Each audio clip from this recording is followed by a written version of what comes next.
are driven on to seek glory at Super Dirt Week.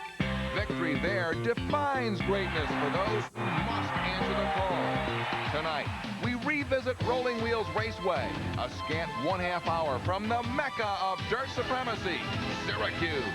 Victory this evening ensures a place at Super Dirt Week and a chance to reach for the stars. It's the Universal Joint Sale 75, and it's live on Sports Channel. Dirt tracking, born in the cornfields and lower 40s of rural America. Dirt tracking, the cornerstone of racing. The early barnstormers put it all on the line to satisfy their thirst for speed. Now, their great-grandchildren carry the torch with the same spirit and thirst. 700 horsepower rips the earth. For 1 hour, nothing else matters. It'll raise the hair on the back of your neck. Rush Hour on Dirt.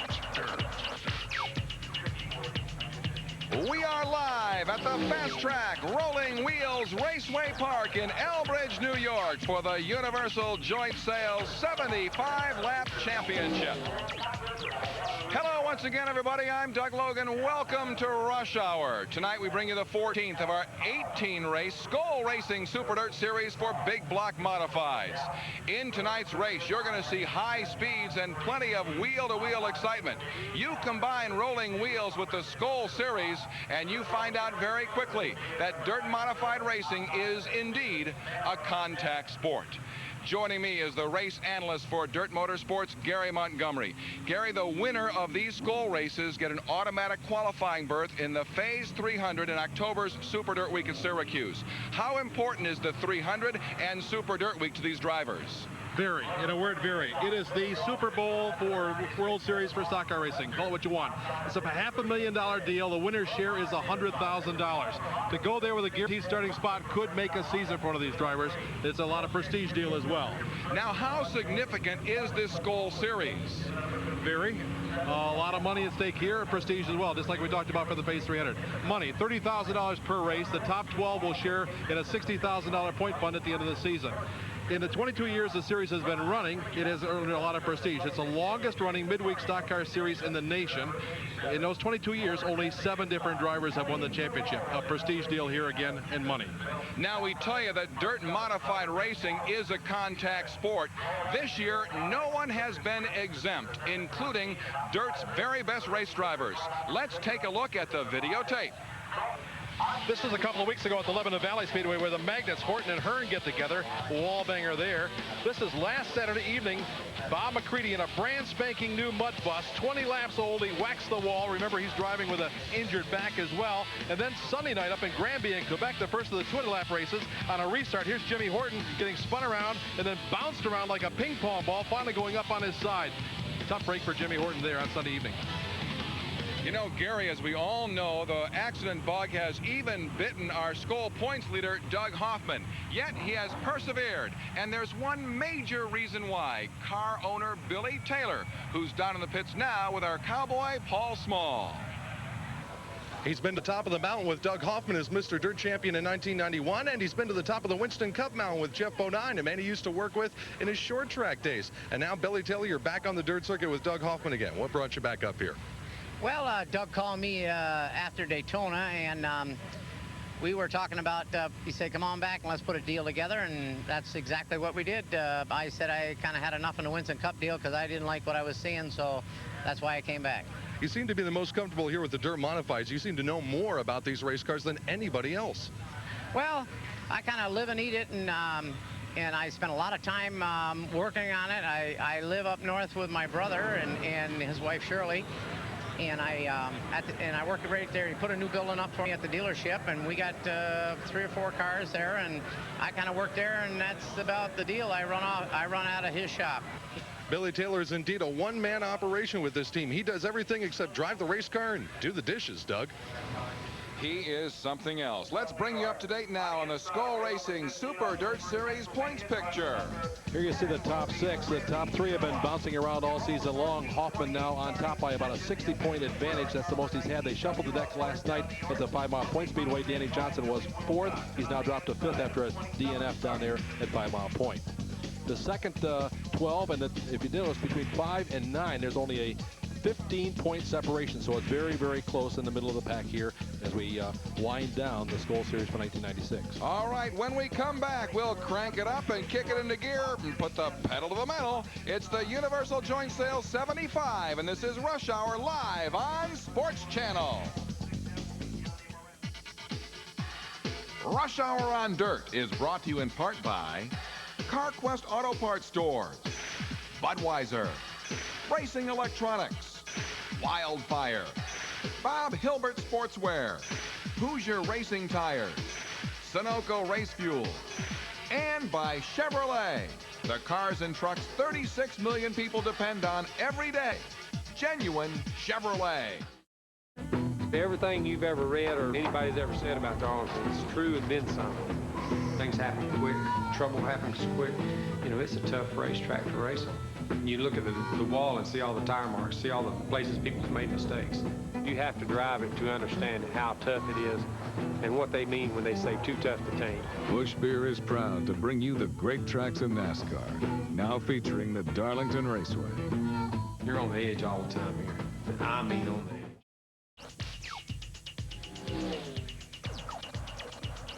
We are live in the heart of the Finger Lakes region of Central New York, Rolling Wheels Raceway Park in beautiful Elbridge. And it's beautiful as we take a look at the sky because we had some threatening forecasts, but the weather looks this way. Temperature 74, humidity is high, winds reasonably light, and the forecast chance of showers and thunderstorms, but we're being told after midnight. So we'll get this race in and let's get ready to go racing. How about that track description? Well, this is another of our paper clip tracks, long straightaways and short turns. It's 5/8 of a mile.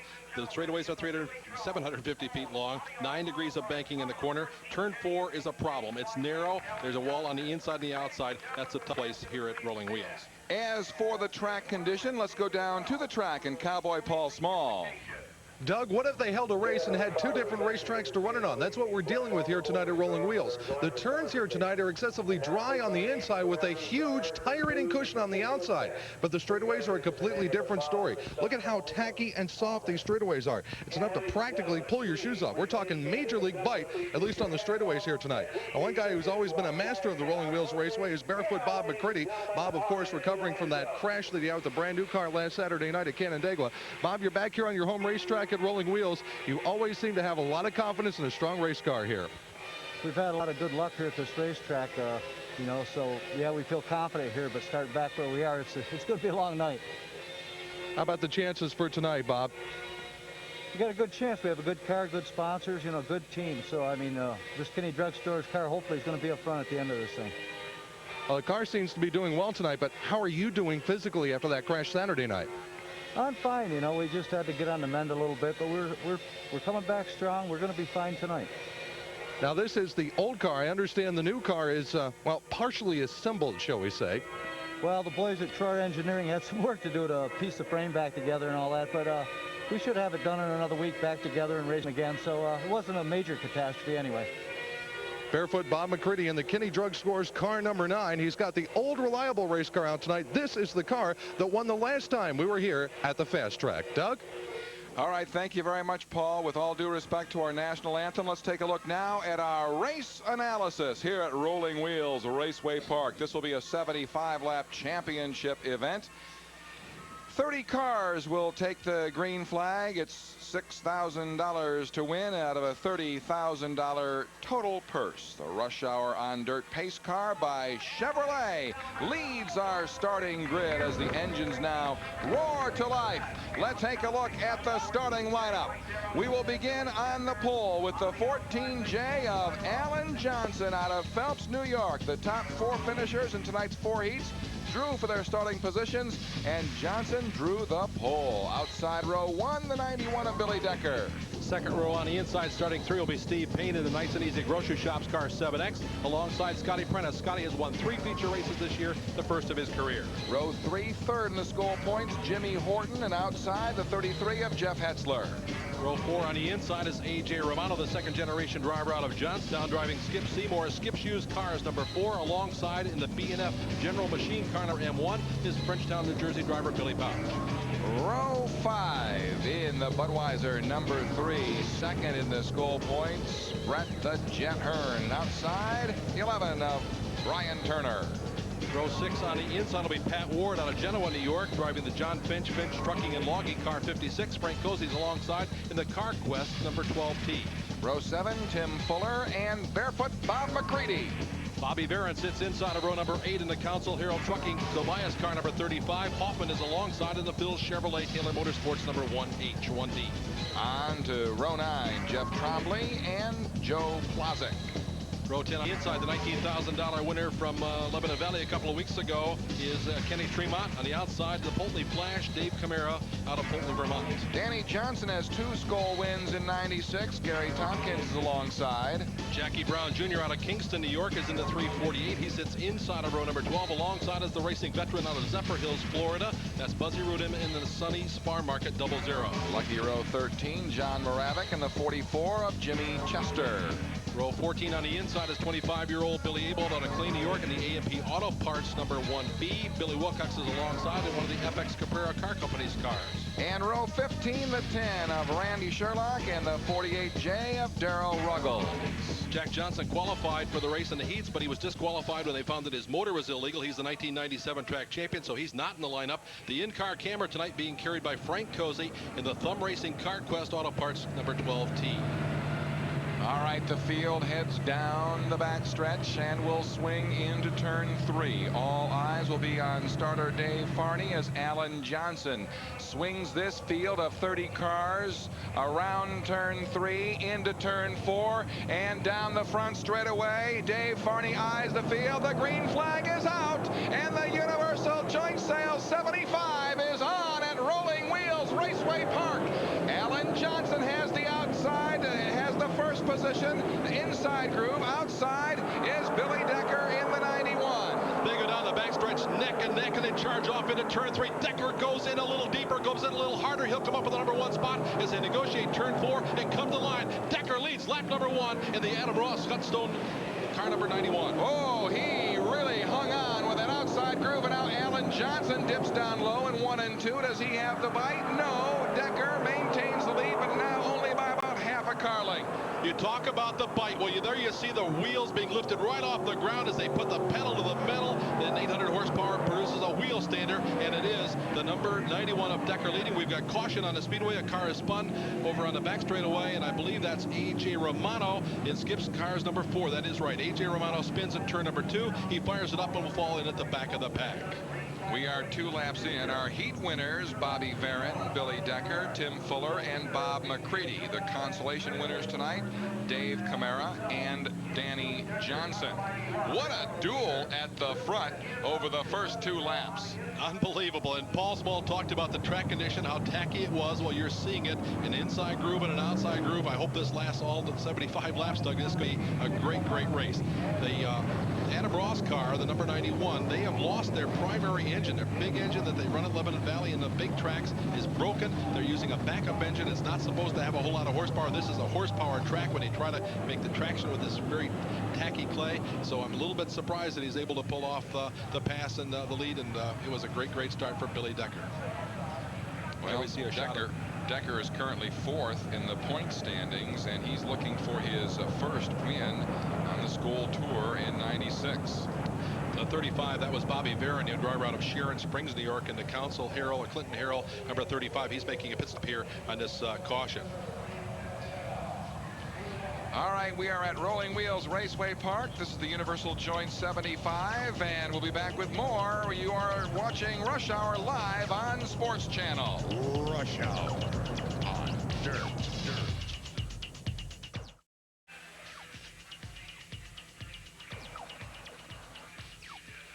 We are live at Rolling Wheels Raceway Park in Elbridge, New York.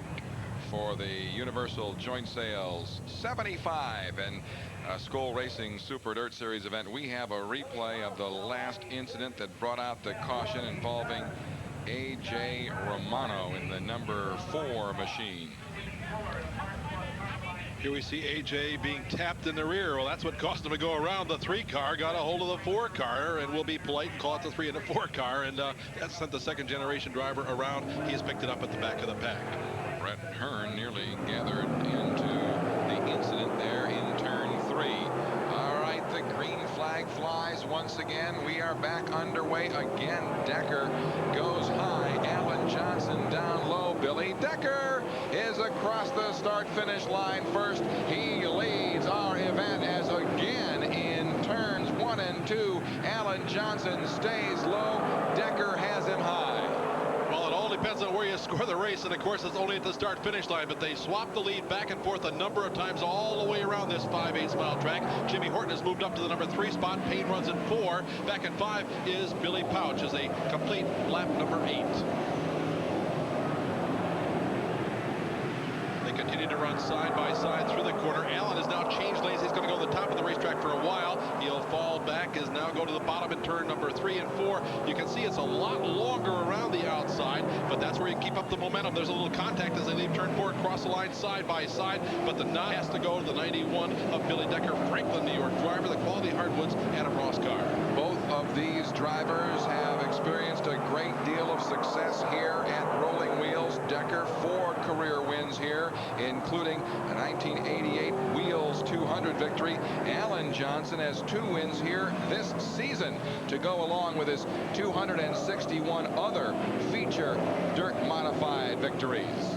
Doug, these guys are really tearing it up, and there is that inside-outside lane we've been talking about, and now it looks like Alan Johnson is going to try the top for a while. Jimmy Horton slows on the back straightaway. The Duchess overhead doors car, Jimmy Horton, winner of our opening race at Fonda, is slowed on the back straightaway. That'll bring out the caution flag. Tough break for Jimmy Horton, currently 3rd in the point standings, but it's a flat tire or perhaps mud in the wheel. Now, that's very heavy. You can hear the radio communication there, but possibly it is mud that's caught in the wheel and throws things out of balance, but no, it is a flat tire. So the flat right rear tire, or at least it's going flat on the Horton car, is going to cause him to make a pit stop. But you heard his crew chief, Charlie DeAngelis, tell him to wait a while until they slowed the field down so he didn't lose any ground in the you got to get all the way up to the car, up to the base car.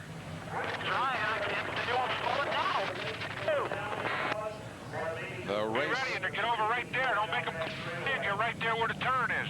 The race communications. Charlie DeAngelis and Jimmy Horton, who needs to make a very, very quick pit stop. Makes a good stop. He makes contact with the Sherlock car as they. All right, go ahead. Go right, shoot right in there. They're going to try to get him out. Oh boy, this is a problem for them. They're waiting for him in the pits, and he can't clear the car in the back of the pack. Jimmy Horton has dropped out of the last 2 races. He dropped out last night down at the 5 Mile Point Speedway, and he's had a couple of bad incidents here in the last couple of weeks.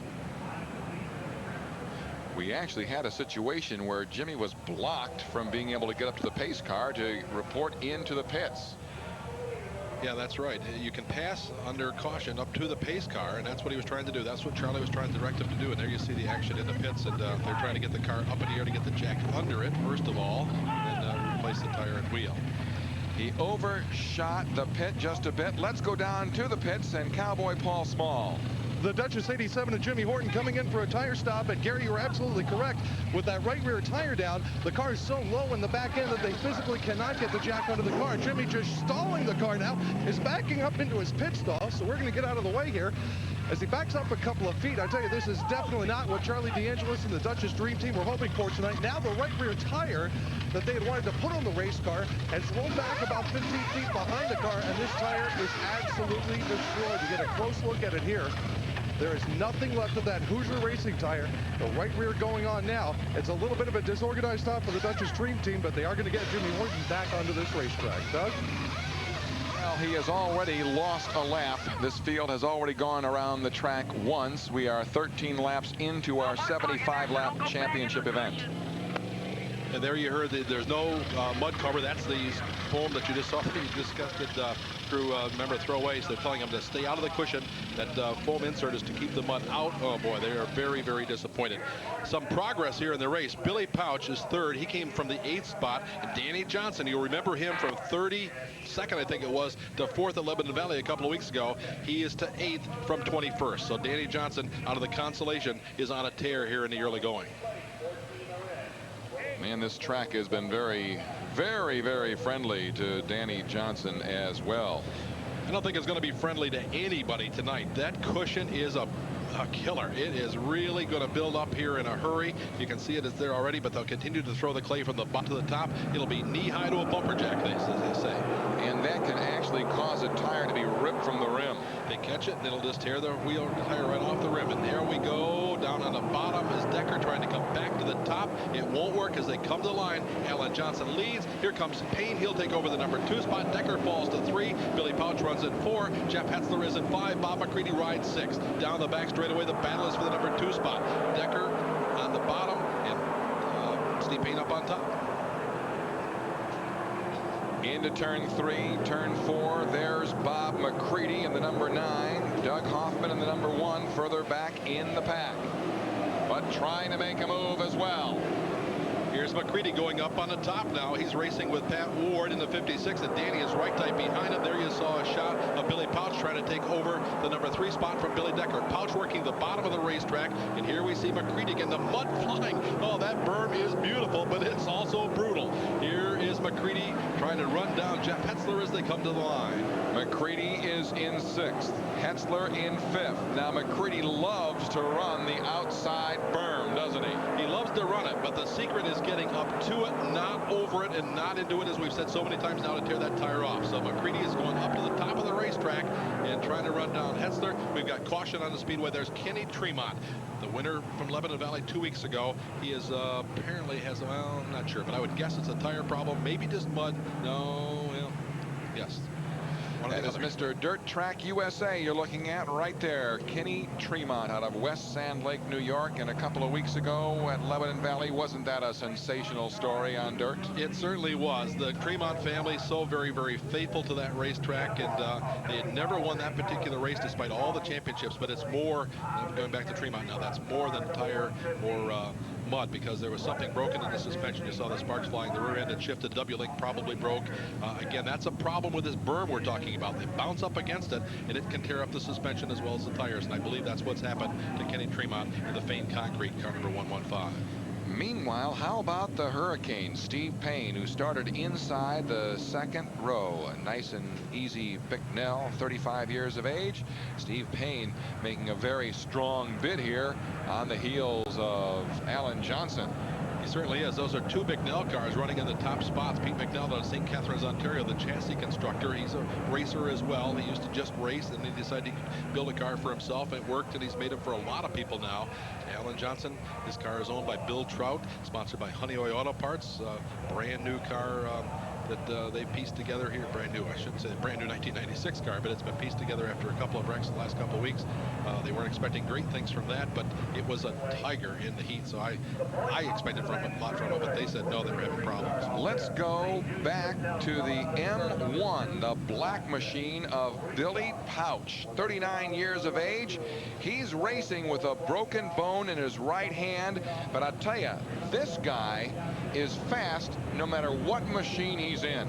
Fast and tough. He owns the world record on the Moody Mile Syracuse for both a sprint car and a modified. He's owned that for a couple of years. He broke his hand on a Saturday night at Flemington Fair Speedway, came back and won the following Friday in a sprint car at Williams Grove. He only missed 1 race despite the fact that the doctors had told him he'd be out for up to 6 months. So he is a tough customer. He's a fast customer. He's down on the bottom in that black car number M1. He runs in position number 4. Back underway, AJ Slideways in the 14. Alan Johnson has the lead, and instantaneously the yellow is out and Buzzy Rudiman is involved. There is, yeah, Buzzy Rudiman is involved. The 19 of Billy Wilcox is involved. The 4 of AJ Romano was involved. And this on a restart, they got a little too anxious, bouncing around. There's the Wilcox in the FX Caprera car, the 00 of Buzzy Rudiman. And again, the other car that was involved in the incident, one of the other cars was the 348 of Jackie Brown. It would appear that everybody will be able to continue with the possible exception of Rudiman, but we'll see what happens to Buzzy. racing veteran out of Zephyr Hills, Florida. He won the first 2 Phase 300s, Doug, back in 1972 and 1973. They were only 100 lappers then, but nevertheless, Buzzy won them. And there's a look at the 00 of Buzzy Ruderman, and he, at least for now, is staying on the track. And I believe we have a shot of the mishap on the restart back in the pack. And look at this. We're talking about 5 wide coming out of turn 4. Something has got to give. Well, the something that gave was this red car in the back of the pack. That would be Camara, Dave Camara, the number 26 that bounced off the wall. We talked about turn 4 being a problem at the top of the show. It's narrower than any other place on the racetrack. There's a wall on the outside and on the inside, and Camara apparently caught the wall on the inside and threw his car to the outside, and he collected several others in the process. So the Chevrolet pace car is back out on the track. We are 23 laps into our 75 lapper. We are live from Rolling Wheels Raceway Park, and we are live on Sports Channel. Rush Hour on Dirt. Universal Joint Sales is truly the total drivetrain professionals. Back to green at Rolling Wheels, and back to the lead, Alan Johnson, and another mishap on the front stretch, and there are a number of cars involved. Oh, Doug, this is a real messy one. Hoffman is involved. Gary Tompkins is involved. Joe Plazik, Johnny Moravec, the Council Hero car, Bobby Varon, Jimmy Chester, a whole host of cars. There's the 19 of Fuller, the 21J of Jeff Tromley, a wild crash, and again, this coming after a restart. Billy Pouch, I think, may have instigated that deal, and he's involved as you see him pulling away here. He got sideways coming out of turn number 4, and they all jammed up behind him.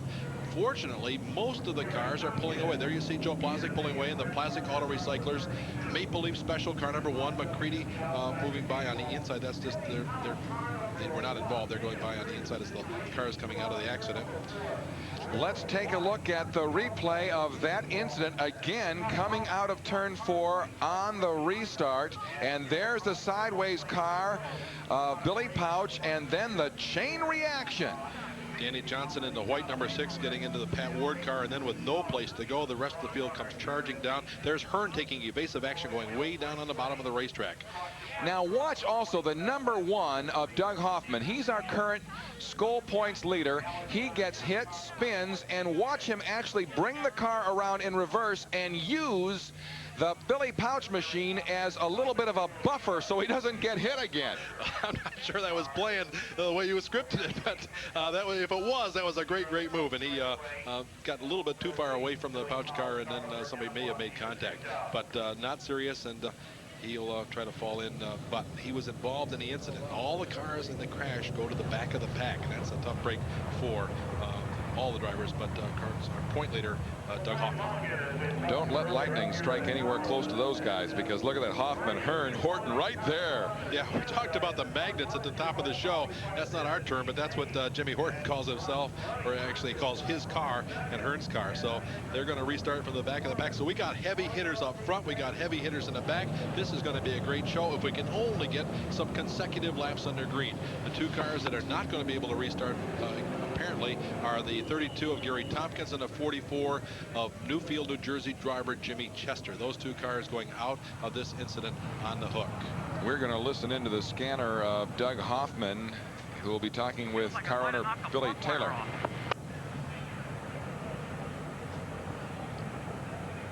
Go back and get the flashlight. Go back and get the flashlight, Rick. That's Billy Taylor. Bring us the flashlight, quick. Crew member to get the flashlight. Hurry up, get us the flashlight, somebody. Hurry up. Yeah, Doug told him he thought a spark plug wire had come off, and that could have happened in the incident. But the problem is they got to pull the hood to get it. Oh, boy, there's Billy describing how he's going to get under the. And again, it's a problem. They're going to have to jack the car up. They've got everything enclosed, and that presents a problem. Well, let's see if Doug Hoffman and the Phil Chevrolet number 1 might be headed into the pits. We'll pick them up as they come down the front straightaway. He is in line and doesn't appear to be making a move toward the pits. He's right behind Jimmy Horton in the 87 as we continue to play cleanup on the front straightaway. Well, the top 3 have survived the incident. Actually, the first 2, and then the 4th place car was the 91 of Decker. He survived the incident. He'll restart from 3. Bob McCready survived as well. He'll restart from 4 as we get the track cleaned up. And are going to have to pick up the Jimmy Chester car. They're going to have to cradle it off as there's damage to both the front and the rear. So there's putting a pipe through the car. They'll pick it up all 4 wheels off the ground. We have a replay of the incident from our in-car camera, our CarQuest Auto Parts in-car camera. And let's see what we pick up from the car of Frank Cozy. Look at the bump. We mentioned it was a contact sport. Look at the bumping and grinding, and he has to just slam on the brakes, then weave through traffic. What a job by Frank Cozy. That was a good shot, and we talked about contact sport. We had no idea it was going to be this much of a contact event here this evening. But Cozy doing a great job getting through traffic. Now, Doug, getting on the brakes is very important and avoids contact with the front of the car, but you got to hope that the guy behind you is equally smart and gets on the brakes as well. Now, the race safe system has come on, so there you see their yellow light on the dashboard, and the yellow lights on the front of the cars in front, so that's an indication that there's a problem, and he slows down. Frank Cozy and the CarQuest Auto Parts in-car camera here at Rolling Wheels Raceway Park in Elbridge, New York. Next week, on to very familiar grounds for you, Gary Montgomery.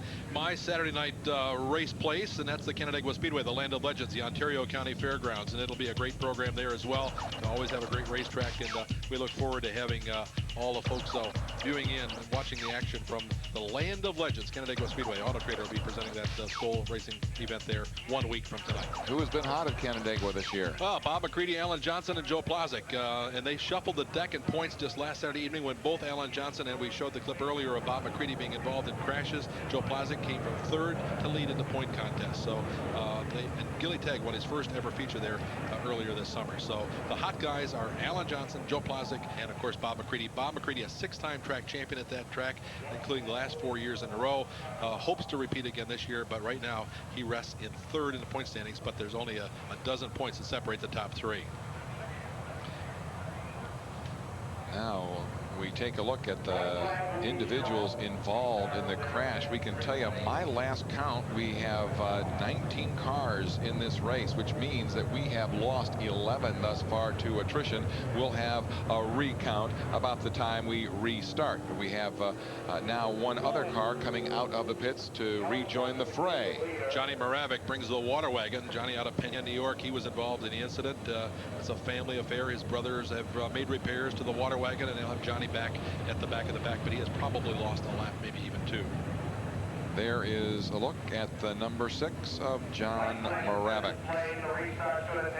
Barney Moravec Water Wells, water wagon they call it. That family operates a water well drilling operation out of Peña. Tonight's race sponsor is Universal Joint Sales. Cowboy Paul Small visited earlier with company vice president John Sharp. We are back under caution at Rolling Wheels. Scotty Prentice, car 47, is spun to the top of the racetrack in turn number 3. Young driver out of Central Square. In fact, they tell me that he rolled over. Now, there's not a lot of damage to the top of the car. 3-4 times is the word. Hopefully we can pick that up on a replay. But Scotty Prentice, we mentioned earlier, he's won his first ever modified feature at Weedsport a few weeks ago. Then he won at Brewerton a couple of weeks later, and then he came back to win another one at Weedsport. He crawls out of his Troyer mud bus very, very disappointed. He's obviously all right, but the race car, although it looks to be okay from here, going over 3 or 4 times, and I'm sure it didn't land softly on any of those flips, Doug. So this has been a caution-filled event thus far, our 6th of the evening, and this one involves the 47 of Scott Prentice. 3 dirt victories in '96. 30 years of age. We can call him a very, very accomplished young driver who really seems to be coming into his own. Certainly is. It's a family deal. His father was a racer for a number of years and now is very, very instrumental in the race car program. Vinnie Prentice. They are both involved in road building operations up in their hometown in Central Square, just north of Syracuse. The guy on the move here, Doug, Danny Johnson, started back in 21st. Last time we gave you a report, he was up to 7th. Well, I think now when we restart this race, he'll be in 4th place. So Danny coming from, he won his consolation, didn't qualify, he had to run the consi. He won that. He started back in position number 21. He is up to the number 4 spot. All right, let's go down to the pits where Paul Small is standing by. Doug, there's a very interesting thing going on here, a little bit of strategy.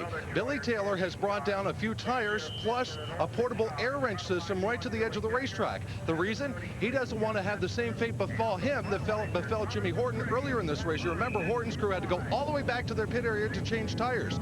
We're only about 50 feet off the track surface at this location right here. Billy is right up at the edge of the racetrack communicating with Doug Hoffman. If they have to come in to change tires, they can do it a lot quicker and get out a lot faster, and that could mean staying on the lead lap and staying in the points lead. Doug?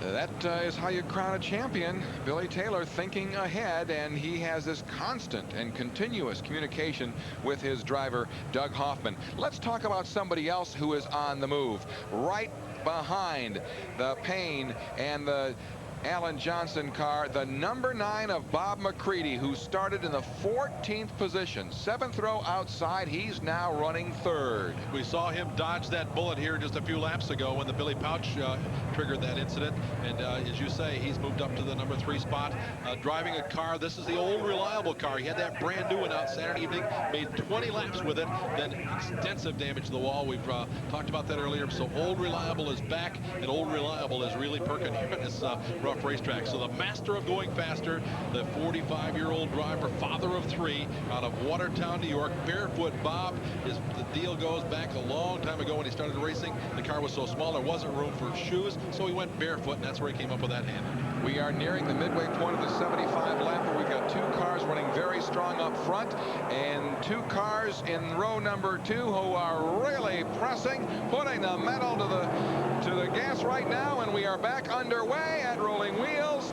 Restart on lap number 37 on to 38, and Alan Johnson has the lead. Bob McCready down low, quite a duel for 3rd place with Danny Johnson. A duel indeed, side by side, rocketing off into turn number 3 at over 100 miles an hour, up to the berm but not over the berm, and Danny will come up with the number 3 spot as they come to the line. So Danny Johnson, 9 grand Dan, has it wound up to 9,000 RPMs. He runs the top of the racetrack where he keeps the revs up. Now McCready is forced to go to the bottom. It's a great duel down the back straightaway. McCready inside, Danny Johnson on the outside. They're trying to run down Danny's older brother, Alan. He's our race leader. Payne runs in the number 2 spot. So our leader right there, the 14 of Alan Johnson. Then it's Steve Payne, Danny Johnson, and Bob McCready, the top 4. Jeff Hetzler just out of the picture, and the number 33 is in 5th. Hetzler runs in 5. Back in 6 is the 91 of Decker. Running 7 is Horton, and 8 is the 3 of Brett Hearn. Those are the top 8 cars. Well, I believe, though, that Horton is down a lap, maybe even 2. So Danny has opened up a little bit of distance between himself and Bob McCready as they charge off into turns number 1 and 2. Hetzler closing in perhaps on McCready. Danny will now try to run down Payne. There you see Cozy in the Thumb Racing Car Quest number 12T. The yellow flag flies again. Caution on the speedway. Willie Allen brings the Camaro pace car back to the track, and here we'll see a shot from Frank Cozy, the Car Quest in-car camera. I believe he is the reason for our caution. We have debris here on the front straightaway that's bouncing around. It's now gone into the Hoffman car, so that's a hood or something that's off one of the cars here on the front straightaway. We have a car that is stopped in turn 4, and we'll try to get an identification of that machine for you. There it is. That's Jackie Brown, young driver from the Middletown Speedway, and the number 348 that's made contact with the wall or something or other, and maybe it was a piece of red debris that we saw in the speedway. Perhaps it's part of Jackie Brown's car. John Schrader, who has removed the debris, and that debris took a real ride. It was in Doug Hoffman's car for a short while. So we are back under caution, and here is a look, and let's see what we've got.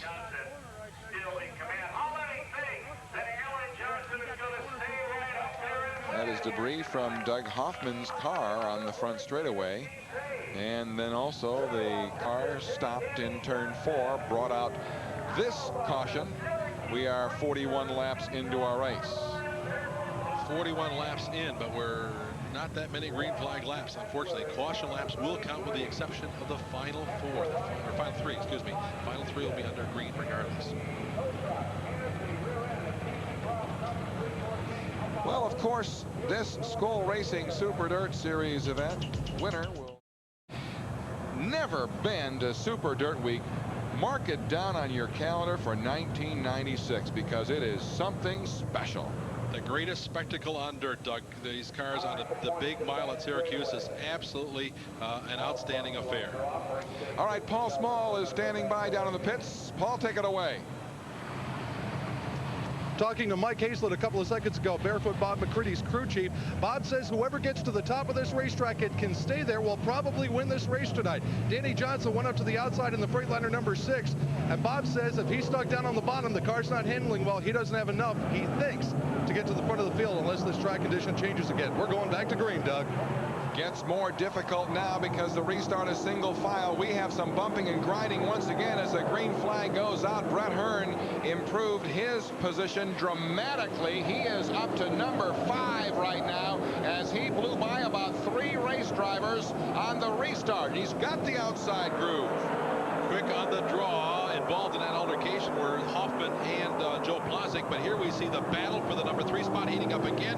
Danny is about to lose it. Well, maybe not. There was McCready working on him, but now Hearn works on McCready, so McCready doesn't know whether to go after the 3rd place car or protect the number 4 spot. I suspect he doesn't have any say in it. He's just been passed by Brett Hearn as they work down the back straightaway. All future modified Hall of Famers right there in your picture, and Brett the Jet just rocking it by Bob McCready for the 4th position. Brett Hearn has been dodging bullets all night along with McCready and others. They're trying to run down Danny now, who goes way high on the racetrack. Now, in Paul Small's analysis, or the analysis from the McCready team was correct, Danny's running the right line, but it doesn't appear to be so right now to me because he's losing a little bit of ground. Here we see Hoffman trying to begin his charge or recharge from the back of the pack. He's moved into the top 10. He's racing with the 26 of David Camara. So on the outside is Hoffman. He races with Camara on the inside. They've caught Brian Turner, the young driver out of Victor, New York, the J.G. Turner construction car. So 3 red cars racing down the back straightaway. There's Pat Ward, the John Finch car. He's at the end of the top 10. I believe he's running in the number 10 spot. Here's Jimmy Horton down on the bottom. Hoffman up on top as they charge to the line. Hoffman on the outside, Horton on the inside, but out front, Alan Johnson running all by himself. Payne runs in the number 2 spot. 3 is Danny Johnson. Hearn now in sole position of 4. McCready has drifted back to a distant 5. Battle for 8th and 9th. Horton bobbles just a little bit. Hoffman goes out deep, has to slam on the brakes just a bit to right himself, and then down the front stretch they come. Jimmy Horton and Doug Hoffman. Guess what? The race safe system is lit on the cars. There's Buzzy Rudeman's car slowing on the back straightaway, and we have caution once again. We have word over the radio that Doug Hoffman has been instructed by Billy Taylor to stay on the outside. To stay outside, not too far out, mind you, but on the outside. I'm not sure exactly how the driver handles that, but nevertheless, that's the challenge that Doug Hoffman has been issued by his crew chief, Billy Taylor, right now. Rush Hour will continue with more coverage of the Universal Joint Sales 75 from Rolling Wheels Raceway Park. We are live on Sports Channel. Rush Hour on Dirt. Doug Logan along with Gary Montgomery back in Elbridge, New York for the Universal Joint Sales 75 at Rolling Wheels Raceway Park. And let's go down to the pits, Brett Hearn's pit, where Paul Small is standing by. Doug, Brett Hearn had just made a pass on the bottom of the racetrack when the yellow flag came out. He's finding some bite down there. The problem is he was set back 2 spots. Apparently, he made that pass after the yellow came out. His crew chief, Jay Cashmore, not at all pleased with this call, Doug. Well, we mentioned with the restart that he was down the backstretch improving his position. He got penalized back to 6th position for Brett Hearn.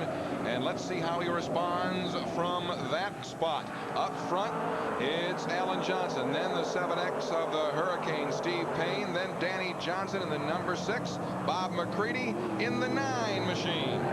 Now, McCready talked about going to the, or his crew talked about going to the top of the racetrack. Well, McCready was about as far up as anybody wanted to go, working through 3 and 4. We see him going way up in 1 and 2 again, but it'll cost him some ground as Hetzler charges down on the bottom of the racetrack. That's the battle for 4. Danny Johnson in the white car number 6 runs in 3.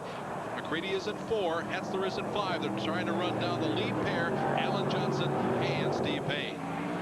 And we have 20 laps to go. 20 laps remaining in our Universal Joint Sales 75 from Rolling Wheels. And Hetzler tries down low on Bob McCready. Can't get him.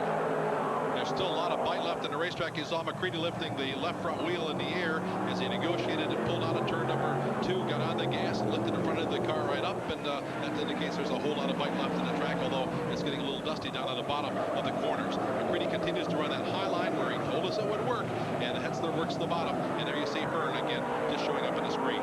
Hetzler trying to get that 4th spot away from Bob McCready, and he's testing the master of going faster, but unable to do it. Now Brett Hearn down low on Hetzler. Let's see if Hearn can get the job done. Down the front straightaway, wheel to wheel into turn 1, and Hetzler is able to slam the door on the corporate jet. Hetzler, who's had a great run all season long, has yet to win one of these Skoal Super Dirt Series races, and he does not have a spot yet at Syracuse, so he wants a great finish. He'd love to win this race for the $6,000 that goes with that, but that guaranteed spot for the Phase 300 as well. So Hetzler has a mission here as he'll try to run down. Now he works on McCready as they work down the back straightaway. Brett Hearn, who is currently 2nd in the points picture here in the Skoal Racing Super Dirt Series with 2 victories under his belt during this series in the Budweiser number 3.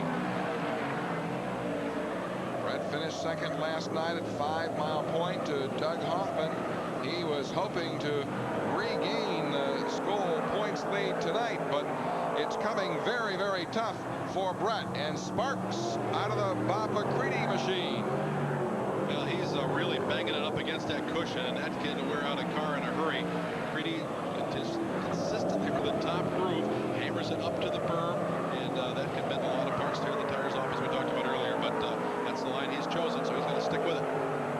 Meanwhile, our race leader is Alan Johnson, a 3-second lead over Steve Payne. Hetzler working the bottom. Both of these cars are from Troyer Race Cars and Parts. Smitty's Reclamation, the owner of the Hetzler car, that's a regular down at the Orange County Fair Speedway. In fact, Hetzler running 2nd in points there. We mentioned that McCready's Saturday night race place is Canandaigua, where he's drifted now back to the number 3 spot. There again, the sparks flying as he went into turn number 3 now. And just to give you the accurate top 5, Alan Johnson, Steve Payne, then it's Danny Johnson, Bob McCready, and Jeff Hetzler, as we are 62 laps into our 75-lapper. The only battle going on in the top 10 right now is that battle we were watching for 4. Right there it is, McCready running 4 with Hetzler just about 3 car lengths off his rear bumper as they work through the north end of the speedway and come down the front straightaway. And again, the separation is about 3 car lengths when they cross the line. McCready in the number 9. Jeff Hetzler in the 33. Hetzler has never won a modified race here at Rolling Wheels Raceway Park. He's won a 358 race, but never won a big block race. He's trying to do it right now. And there you saw McCready going up over the berm. We look further back in the pack and we see the Hoffman car continuing to march towards the front, being chased right now by the 56 of Pat Ward. They're coming up on the David Camara car. And we have the leader. Alan Johnson is in trouble. He has pulled off the track on turn number 2. There you see the Honey Oil Auto Parts Bill Trout McNeil car slows, and Alan, who we thought had this thing won comfortably. Now, he told us before the race got underway that this was the old car. They were expecting problems. Well, guess what? They've got problems. What a tough break for A.J. Slideways. Well, we can't tell by the way the car is sitting if it is, in fact, tire trouble for Alan Johnson, but he is currently parked in turn 2, and the truck now comes to give Alan a little bit of a push, so that would tend to tell us it is not tire. No, it's not tire, Doug. He pulled out where he would not have chosen that spot to pull off if he had a soft tire. He is currently the points leader at this racetrack. That's a problem for him. This is track points as well as Skoal Super Dirt Series points. So Alan Johnson being pushed back to the pit area, and here we have a replay of the action, and we see. What do we see? Oh, something broke. I think something broke. And he had a crash with this car last Saturday night at Canandaigua. And there's Steve Payne, our new leader. Yes, with 3 career wins here at Rolling Wheels. Last one coming in April of '95. Steve Payne is our new race leader. And there's Alan Johnson. Now still in the race when we talk about Rolling Wheels Raceway Park points. Alan Johnson leads. He's now out of the race. Bob McCready is second in the points, and Brett Hearn is third. And those two drivers are still very much in this race, very much in contention for a win. For the championship, Alan has won the championship 4 times in the past, back in 1982, 83, 84, and 85. So he got to put them back-to-back for 4 career championships at this fast track. All right, now just a few seconds ago, it wasn't as if Steve Payne was dueling with Alan Johnson for the lead, but Payne had a pretty easy buffer too in the number 2 spot, didn't he? He did, but under caution, of course, all that changes, and everybody will be bumper to bumper on the restart. And they don't have rear view mirrors, but they do have radio contact. If Steve Payne had a rear view mirror, he'd see the smiling face of Danny Johnson, because Danny has worked his way from what we told you, the 21 starting spot, I believe it was, to the number 2 position. A 2-time winner on the school series so far this year. Danny runs very much on the hunt here as Alan Johnson crawls out. There's the car owner, Bill Trout, who operates a Lincoln and Mercury store in nearby Seneca Falls. He'll confer with his driver. This will not be a happy conversation. There's still Shep and Petrocci. No smiles there. Everything was going so well for Alan Johnson, and then just that quickly, the car brakes. Now we are getting set to restart. We have 8 laps to go. Steve Payne has the lead. He hammers down the back straightaway. Green flag flies once again at Rolling Wheels. Hurricane Steve Payne winds that 7X out of turn number 4 down the front straightaway. He has the lead. Danny Johnson is down low. Bob McCready way high. He loses position 3 to Jeff Hetzler, then tries to get it back in the backstretch. What a dogfight, inside and outside. Here we see the battle for the lead as Danny will try to run him down, but back in the 3 spot is McCready. Goes back to the top. He's back in 3. Hetzler works the bottom. Barn burner down to the line. Danny Johnson trying to run down Steve Payne. Meanwhile, a side-by-side duel for the number 3 spot with Hearn watching from 5, perhaps the best in the entire house. And again, we have the yellow flag flying. Billy Abel, the young driver out of Clay, New York, has stopped his car here on the racetrack and brings out what must be our, 15th, 14th caution, I'm not sure, but it's been a caution-infested affair as Billy Abel, the 25-year-old driver from Clay, New York, brings his A&P Auto Parts Tio chassis car to a stop in turn number 4. That's a 10th caution. That's the word from Kevin Kovac, who keeps track of such things for us and helps us out all race long. Yes, thank you so much for all the statistical help in the booth. Kevin Kovac and Tom Skabinski. Meanwhile, there is the 7X of Steve Payne, who's had, well, a tough big block season with his own team. Payne, last rush hour show here in July, had his car virtually destroyed when Doug Hoffman hit him in turn 4. It cracked Payne's helmet, and he almost bit off the tip of his tongue. Just incredible impact in turn 4, and boy, what a nice turnaround this would be for Steve Payne here this evening. Sweet revenge for sure.